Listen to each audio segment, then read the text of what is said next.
Kebijakan fiskal merupakan salah satu kebijakan untuk mengendalikan keseimbangan makroekonomi. Kebijakan fiskal bertujuan untuk mempengaruhi sisi permintaan agregat suatu perekonomian dalam jangka pendek. Selain itu, kebijakan ini dapat pula mempengaruhi sisi penawaran yang sifatnya lebih berjangka panjang melalui peningkatan kapasitas perekonomian.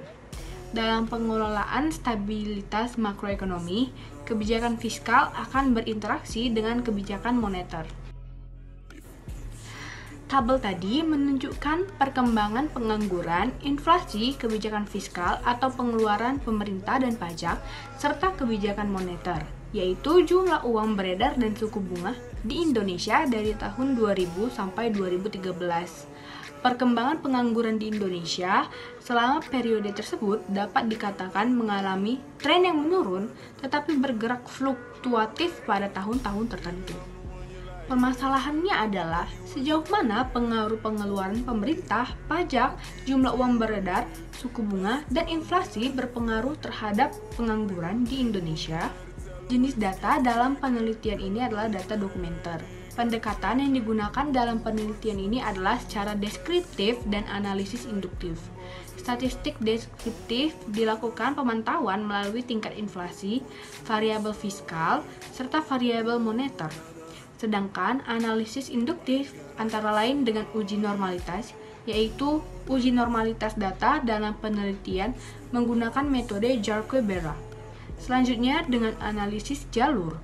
Uji teknis analisis yaitu untuk mengetahui sejauh mana pengaruh variabel penyebab terhadap perangkat variabel lainnya yang merupakan variabel akibat, baik secara langsung maupun tidak langsung melalui variabel perantara. Dalam pengujian hipotesis 1 dan 2 dengan analisis jalur atau path analysis, hasil pengujian hipotesis akan diuraikan sebagai berikut. Yang pertama itu nilai F hitung sebesar 21,035 dan level signifikan 0,05. Akibatnya H0 ditolak dan HA diterima. Hal ini berarti terdapat pengaruh yang signifikan secara bersama-sama antara pengeluaran pemerintah, pajak, jumlah uang beredar, dan suku bunga terhadap inflasi. Yang kedua, yaitu diperoleh nilai F hitungnya sebesar 24,127 dan level signifikan 0,000 yang lebih kecil dari 0,05 yang mengakibatkan juga H0 ditolak dan HA diterima. Berdasarkan hasil penelitian diperoleh bahwa pengeluaran pemerintah berpengaruh negatif dan signifikan terhadap pengangguran di Indonesia. Hal ini menunjukkan bahwa apabila pengeluaran pemerintah ditingkatkan, maka jumlah uang beredar, pengeluaran pemerintah, pajak, suku bunga, inflasi, pengangguran di Indonesia akan mengalami penurunan.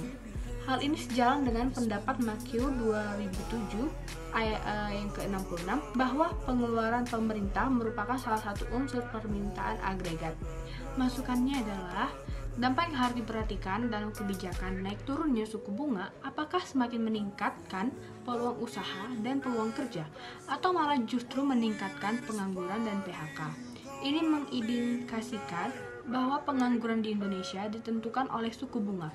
Jika suku bunga 13 meningkat, lebih sedikit proyek investasi yang menguntungkan dan jumlah barang-barang investasi yang diminta akan turun. Kesimpulannya, yang pertama, berdasarkan hasil penelitian inflasi secara parsial berpengaruh negatif dan signifikan terhadap pengangguran di Indonesia. Artinya, jika variabel inflasi meningkat, akan berdampak terhadap pengangguran di Indonesia. Dan yang kedua, tingginya jumlah uang beredar akan mempengaruhi tingkat inflasi karena semakin banyak uang yang dipegang masyarakat dapat mendorong terjadinya inflasi.